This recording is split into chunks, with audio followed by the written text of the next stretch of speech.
Hi guys, আজি আহিছোঁ একদম এখন বিশেষ ঠাইলৈ। এয়া দাদাৰ ল'ৰাক লগত লৈ আহিছোঁ আৰু দাদাৰ ল'ৰাটো এয়া কি খাইছে দেখিছেনে? কোনে ক'ব পাৰিব? আহিছোঁ আমি এয়া মেলা চাবলৈ। ৰাতিৰ পৰিৱেশ এয়া বহুত ভাল লাগিছে। বহুত দিনৰ মূৰত এনেকৈ ওলাই আহিছোঁ। দাদাৰ ল'ৰাটোৱে ক'লে বোলে মই এনেকুৱা খাম, কিনো বুলি কৈছোঁ। ধোঁৱা ওলাইছে দেখিছেনে? আমি কিন্তু সৰুতে এনেকুৱা খাই পোৱা নাছিলোঁ। আজিকালি এইবিলাক ওলাইছে আৰু বহুত এনজয় কৰিলোঁ, ভাল লাগিলে। এয়া দেখিছেনে? সি পূৰা মানে খাই আছে আৰু ধেমালি কৰি আছে। মই আকৌ ভিডিঅ' শ্বুট কৰি আছোঁ। আহি মনটো বহুত ভাল লাগিলে। সৰুতে আমিও এনেকৈ মাহঁতৰ লগত আহিছিলোঁ। সঁচাকৈ সৰুকাললৈ মনত পৰি গ'ল। এই ল'ৰালিকালৰ দিনবোৰ যে কোনোদিন ঘূৰাই নাপাওঁ। গতিকে আজি অকণমান অনুভৱ কৰিছোঁ, কিমান ভাল লাগিছে ক'ব নোৱাৰি।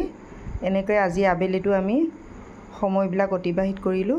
আৰু এইফালে চোৱা, সৰু সৰু ল'ৰা ছোৱালীবিলাক খেলিব পৰাকৈ মাক দেউতাকৰ লগত আহিছে আৰু বহুত এনজয় কৰিছে। আমি কিন্তু আগতে এনেকৈ মাহঁতৰ লগত আহিছিলোঁ।